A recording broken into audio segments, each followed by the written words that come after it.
My story began with my husband's twin, but it was never really about him.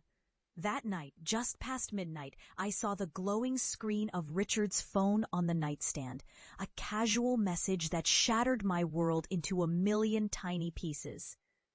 It was from a name I did not recognize, a simple sentence that felt like a physical blow, thinking of you. My world, once a carefully constructed masterpiece of suburban comfort, began to crumble from the inside out. For 10 years. I was Olivia, Richard's wife. We had the house with the wraparound porch, the careers that paid for comfortable vacations, and a love I believed was as solid as the old oak tree in our front yard. I was 36, a graphic designer with a life that looked perfect on paper. I loved the smell of coffee brewing in our sunlit kitchen, the weight of Richard's arm around me as we watched late-night television, the comfortable silence that spoke of years of shared history. That was my life, less stability, my truth, or so I thought. When I confronted him, the easy denial I expected never came. Instead, his face was a mask of cool indifference. The man I had loved for a decade looked at me as if I were a stranger, a minor inconvenience. There was no apology, no begging for forgiveness, just a cold admission that felt more brutal than any lie. "It's been going on for a while, Olivia," he said, his voice devoid of the warmth I once cherished. The next day, his closet was empty, his side of the bed was cold, and the only thing he left behind was a hollow echo that filled every room of our home. The silence was the worst part. It was a living, breathing thing, a constant reminder of my failure, of the life that had been stolen from me. In the weeks that followed, I walked through my days like a ghost. The scent of his spicy aftershave still clung to the towels in the bathroom, a cruel phantom limb of our marriage. The taste of my own tears was metallic and constant on my tongue. I would sit in the dark, tracing the patterns on the wallpaper, listening to the frantic, panicked thrum of my own heartbeat. And through it all, there was Marcus. He was Richard's estranged twin brother, a surprise guest who had arrived a week before the world ended, hoping to mend a fractured family bond. Now he was an unwilling resident in my house of grief, a tenant in my guest room, a walking, breathing reminder of the man who broke my heart. At first, seeing his face was like a fresh wound every morning. He had Richard's jawline, Richard's dark hair, Richard's eyes.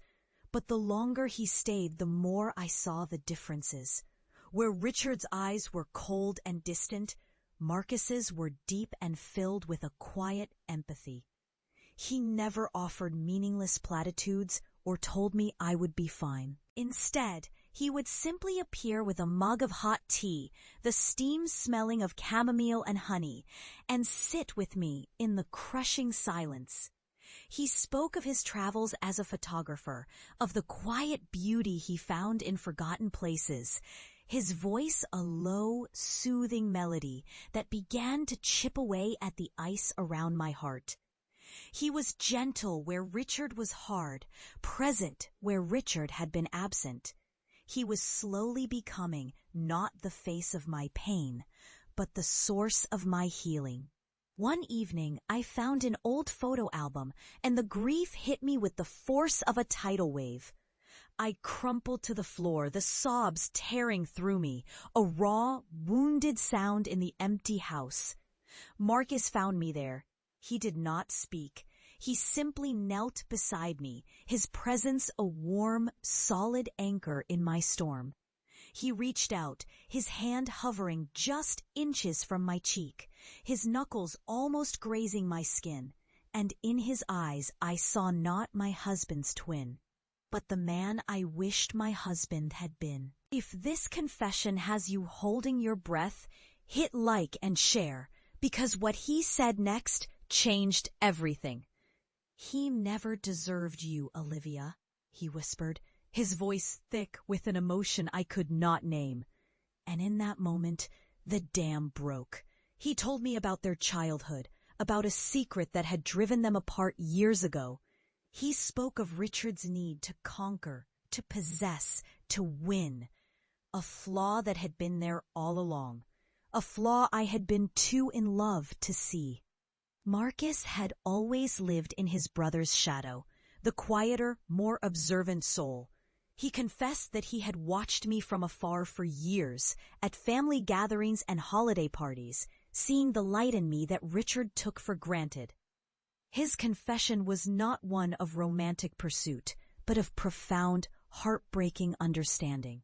He saw me, not as Richard's wife, not as a broken woman, but as Olivia. The air between us shifted, crackling with an energy that was both terrifying and exhilarating. The forbidden nature of it all hung heavy. He was the brother of the man I was still married to, but the pull, this deep emotional connection, was a current too strong to fight. His hand, which had been hovering, finally found mine.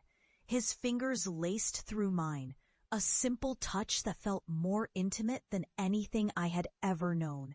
His skin was warm, his grip was firm, a silent promise of safety, of a new beginning. I looked at his face, the face I once dreaded seeing. And for the first time, I did not see Richard at all. I saw only Marcus, the second chance I never asked for, a love I never thought I would find, standing right in the middle of my ruins. My grief was not gone, but for the first time, it was not all I could feel. Hope, fragile and new, began to bloom in the wasteland of my heart.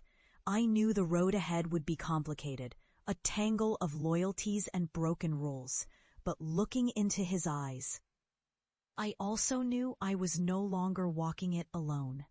I had found love after loss, in the most unexpected and forbidden of places, and I was finally ready to heal.